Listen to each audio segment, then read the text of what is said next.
Hey, what's up, Logos American History students? Welcome to Monday, May 18th, 2020, day 38 of our COVID-19 stay-at-home e-learning. Happy Monday. Hope you all had a good weekend. Mine was good.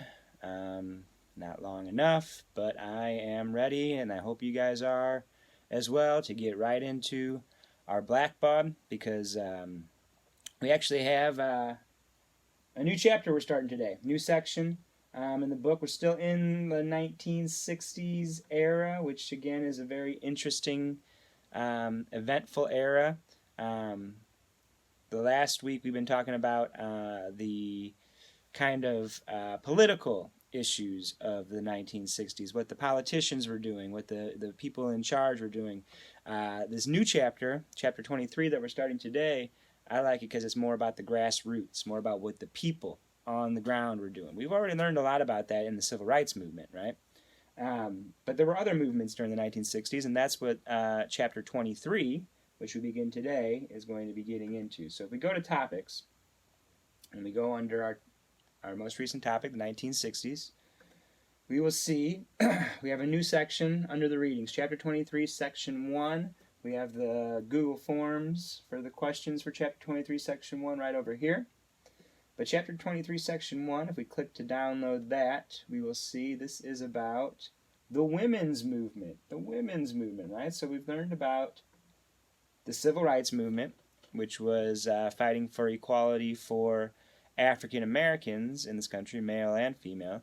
The women's movement kind of happened around the same time, but really it was inspired by the civil rights movement. A lot of the groups active during the women's movement, they took their lead from the civil rights movement and did a lot of the same things.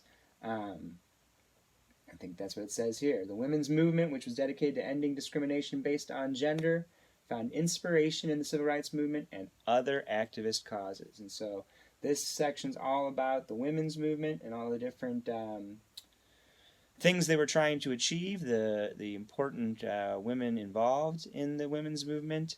This is all about feminism, and let me tell you something. I am a big-time feminist.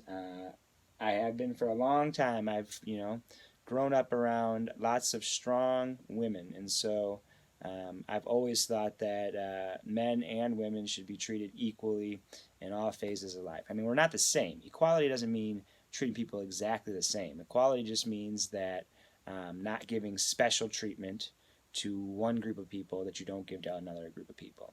And I think that we still do that in our society. You could disagree, but I think that feminism is still a very relevant movement. I think we are still working towards equality. But this is a pretty long, like I said, involved section. Lots of different groups and individuals involved in this.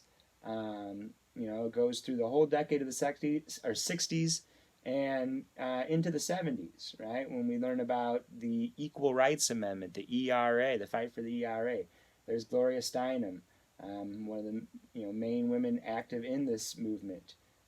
Roe versus Wade, which was a very important Supreme Court ruling, controversial to this day, happened in 1973, but the court cases that led up to that Supreme Court case went throughout the 60s. And then, of course, the fight to ratify the Equal Rights Amendment, it still continues to this day.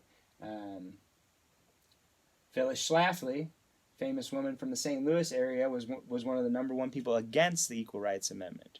She's an interesting individual. And then, of course, we have the questions. And since this is a longer section, we do have more questions. So if we go into our assignments tab, this is where we can answer the questions. If we go back to assignments, we see chapter 23, section 1. That's the women's movement section. If we click on that, you'll see there are 6 questions. 6. 1, 2, 3, 4, 5, 6. So as always, you can answer these questions in the online submission text box. You can just put 1, 2, 3, 4, 5, 6 in your answers. You can also use the Google Forms submission. If we click on that, it'll just bring up the same questions, only in a Google Forms. If you're more comfortable going that way, you can go that way. And then there's the download once again for the section, the pages of the section. it's it's not a long section page-wise, not a lot of reading to do, but there is definitely a lot of information in there. So take your time working on it. Don't rush through it. It's just a lot of information to unpack. In fact, give yourself a couple days if you need to work through this. Do yourself a favor and don't just breeze through it, because you're going to miss a lot of important stuff that, again, still is pertinent to this day. And that leads us to our question of the day. If we go to our question of the day, what does it say? Do you think American society has achieved full gender equality? If not, how are men and women treated unequally, and what, if anything, could or should be done to fix this? Right? This is a very relevant question to today. Right? Just judging by our Zoom meetings and looking at the class roster, I know we have a lot of students who identify as male. We have at least a few females that might play a role in how you answer this question, how you think about this. But as a man, I want to be the first to say that no, American society has not achieved full gender equality. There are many indications of that, many things we can use as evidence of that, in my opinion. How can we fix this? Well, it's like anything else. I think we answered a similar question with racial equality and racism in this country, and we had some really good responses from a lot of white students, right? So as white people, you understand, number one, that blacks and whites aren't equal in this country, and number two, that it's on all of us to do something to fix that, to change that, or at least try and come up with ways to fix that and change that. As a man, I'm speaking up. I'm saying right now that I don't think it's fair that I get advantages that my wife doesn't get, right? Or I get advantages that my sister or my mother doesn't get. And I think one way we could fix that would be to ratify the Equal Rights Amendment, the ERA. This map here, if we open it in a different tab, you'll see, shows all the states in orange or yellow, the states that are not gray, ratified the Equal Rights Amendment. You need 3/4, 75% of the states, in order for an amendment to become part of the Constitution. We fell just short of that. I think there was like 32 states on this map. And look, 2 states that did not ratify it, Missouri and Illinois. What's up with that, Missouri and Illinois?